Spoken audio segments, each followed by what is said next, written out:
ดยางพะเท้า หนึ่งกล้วยเลย เห็ดกินแรงเลยพี่น้อง หนึ่งกล้วย น้ำมะกล้วยแม่ เอาเต็มที่ตบประเมินเลยเนาะแซ่บบ่ อาหารการกิน จะแซ่บบ่ ควรตรวจปลากล้วยนี่กินอิ่มเขาได้เนาะ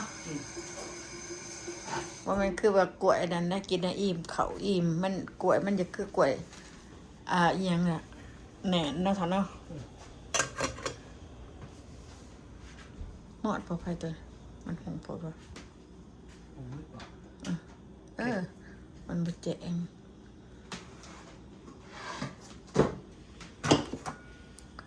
เฮ็ดกินแรงนั่นนี่พี่น้องก็กินมันก็ประกวดนี่ภาษาปอกมันเย็นนะเฮ้ย ให้กับป้ามันเย็นก่อนเลย อยากกินเขาอะ แซ่บได้ประเมินเลยเนาะกล้วย เอาไปย่างไปพุ่นในตีทางย่างเอาโอ้บ่ออกไปเบิ่งอากาศทางนอกนี่ภาษาคือว่าหงไปออกไปถ่ายเจ้านั่นนี่หมอดตัวนี้ก่อน เอาอย่ามอดได้อย่ามอด โนไปออกไปทำประชันในตบมันจะวกหนามโพด ก็มอดเบิ่งเสียไทยนี่ว่า เอาไว้ตั้งฮากอันนั้นตัวเท้าเอาไว้ตั้งฮากดีกว่า ออกไปถ่ายจะได้สิ ถ่ายมึงนะผมไม่ถ่ายมึงเองอะนะมาโอ้ลมบางบี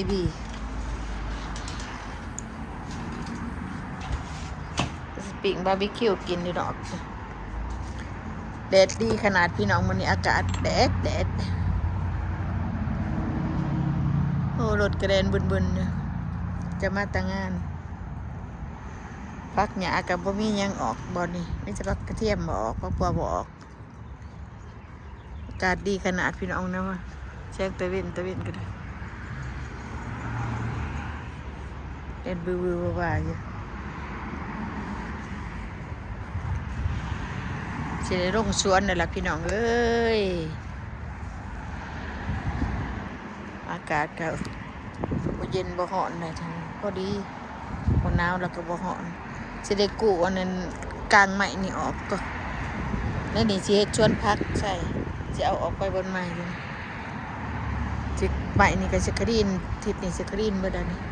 สิเฮ็ดชวนผักบัวผักเทียมอันผักบัวผักกาดผักซี่นี่ล่ะบางในผักเบี้ยผักกาดนี่มาตกอยู่ป้ากองอัญญะเลยพี่น้องหลายแท้หลายว่าผักกาดจะเกิดอยู่นี่ก็ได้เกิดไปนำอันรับมักซาดีนี่ล่ะ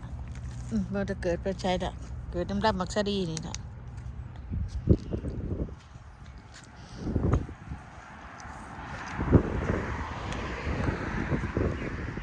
โอ้ยกระเทียมไรเอาแม่ใบกระเทียมอยากเอาแม่เคยไปกินกับร้านเจ้าที่ได้ต้นมะฮุ่งคอยรู้จะไปใส่นั่นได้บ่ตกนั่นจะบ่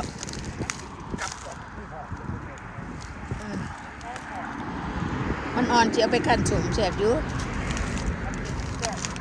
ตัดไปขันสมเนาะยาวจักหน่อยก่อนเลยเขาจะตัดไปขันสมผักกระเทียมเนี่ยต้นห่างๆเด้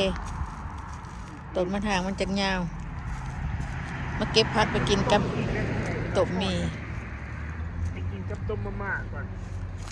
โอ้โหไปเหยียบเลย จะไปเหยียบมันเลยกดยันน่ะหัวมันใหญ่ใช่ไหมคะอันนี้ตังซ้ายนี่นะ นี่ไปพักแป้งนี่ข้ากินมันยังเกิดใหม่อยู่ โอ้ยมันมีต้นหนึ่ง ไว้บนไหนบนหนึ่งก่อน พักบ้านจะเกิดวันนี้เบิ่งดู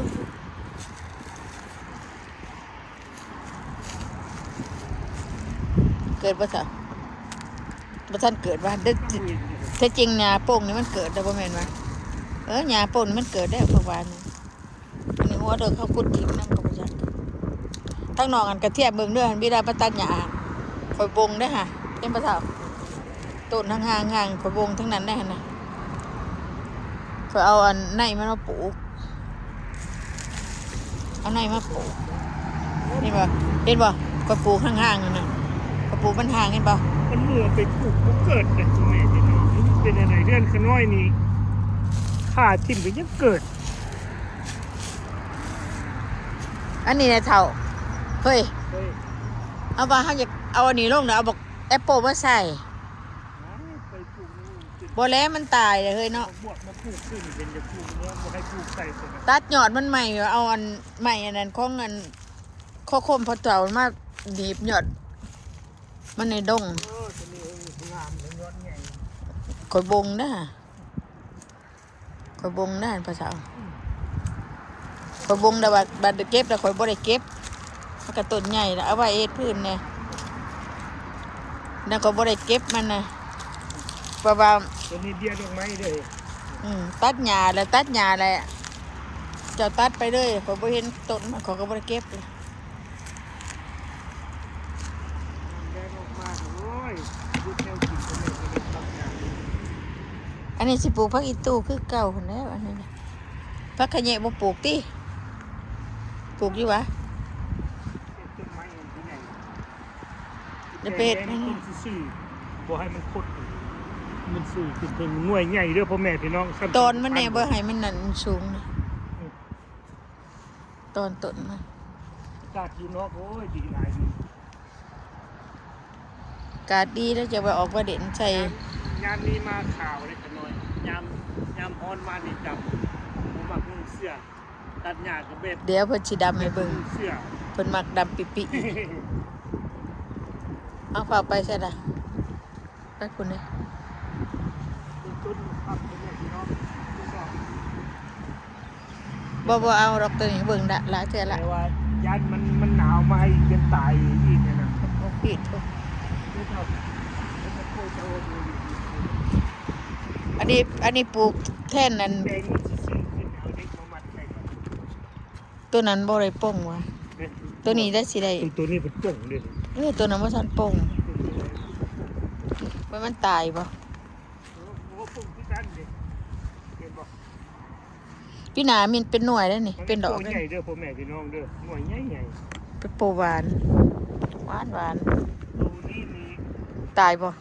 จักที่มันสิป่งจากสายเหตุ คันมันบ่น่ะก็เอาไปปลูกหั่นติ ต้น มันขึ้นหั่นเกรบ เกล็ดพ่อแม่พี่น้อง ลาแซง ดอกไม้ฝรั่ง บักอางูน เชื่อพ่อแม่พี่น้องเชื่อมันเป็นเกิด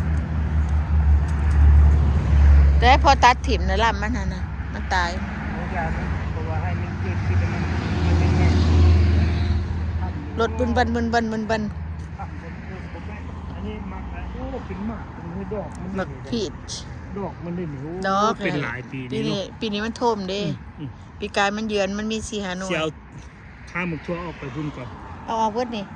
บ่ ออกมาทางนี้ ไกลตัวนี้ให้อันต้นมะขามขึ้นมัน บักพีช ต้นมะขีดตัวแม่ดิ นี่เอามาทางนี้ เออ ตัวนี้ก็สิมะอังได้นี่สิมะเอาเบิดนี่มาเอาเบิด สิปลูก เสียห้านนั่นน่ะ ผ่านี่ สีเอาแบบสีปลูกกันขึ้นก็ได้มันอึก็ได้สีเฮ็ดต่อๆกันมา เนาะอันนี้เขาสิปลูกกันหมักอันนั้นได้หมักบวบได้บวบเรียมได้ อ้าว กูยังว่าคุณแม่พี่น้องดีใจม่วนเห็นยามหนาวมาโอ้ยร้อนอย่างนี้พี่น้อง อากาศดีเนาะ นี่อากาศดีด้วยคุณแม่ อันนี้สิปลูกหมักน้อย ปลูกน้อยกูจะปลูกไว้ปลูกขึ้นนั่นจะไว้ปล่อยให้เห็ดออกจะมันจะมีเห็ดออกในลูก เฮ็ดจะบ่เสืออันมาใส่ โอเคเนาะอย่างที่พี่น้องบ้านเราทักกันคือเก่าคนคือเก่าคุณแม่พี่น้องเขาเบื่อเขาหน่ายกันเด้อเอฟซี เอา กำลังสิได้ถ่าย